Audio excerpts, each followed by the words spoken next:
Sir, మా ఇంటి పక్కన ఉన్న ఇంట్లో పెద్దగా అరుపులు వినిపిస్తున్నాయి, కాపాడండి అంటూ ఓ వృద్ధుడు, ఓ మహిళ సాయం కోసం అరుస్తున్నారంటూ పోలీసులకు ఫోనొచ్చింది.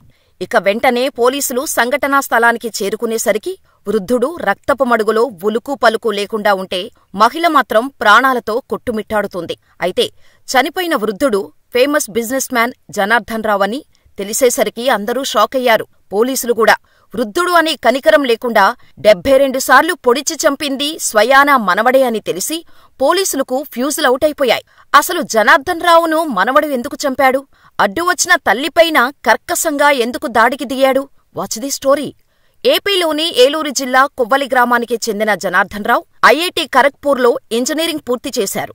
ప్రముఖ పారిశ్రామికవేత్త రతన్ టాటాతో కలిసి పనిచేసిన వీసీ జనార్దన్ రావు 1969లో హైదరాబాదులోని బాలానగర్లో వెల్జన్ పరిశ్రమలను స్థాపించారు.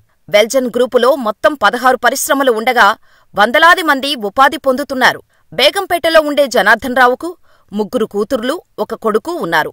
కుమారుడు వెలమాటి గంగాధర్ శ్రీనివాస్ జూబ్లీహిల్స్లో ఉంటున్నారు. 3 కూతుర్లతో 2 తమ భర్తలతో హ్యాపీగానే ఉన్నారు. కాని రెండో కూతురు సరోజినీదేవి భర్తతో విభేదాలు రావటంతో కొంతకాలంగా తండ్రితోనే ఉంటున్నారు. ఇదిలా ఉండగా సరోజినీదేవి కుమారుడు కిలారు కీర్తితేజ ఫారెన్లో హయ్యర్ స్టడీస్ పూర్తి చేసుకుని 2018లో ఇండియాకి వచ్చేశారు.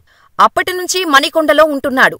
అయితే గత కొన్ని రోజులుగా ఆస్తి, హోదా, వ్యాపారాల్లో గుర్తింపు విషయాల్లో కీర్తితేజ తాత, తల్లితో గొడవ పడుతున్నాడు.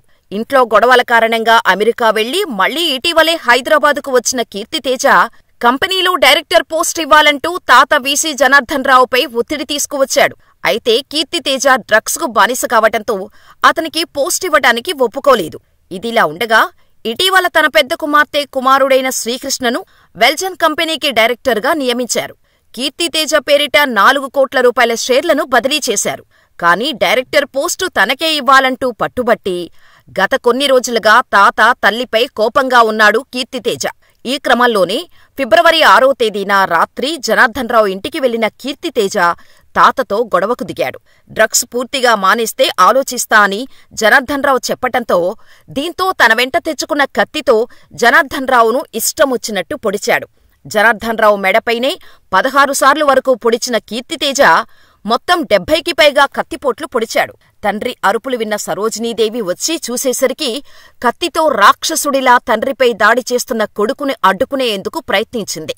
అయితే తల్లి అనే బంధాన్ని సైతం మరిచి తల్లి సరోజినీదేవిని దాదాపు 10 సార్లు పొడిచాడు కీర్తితేజ.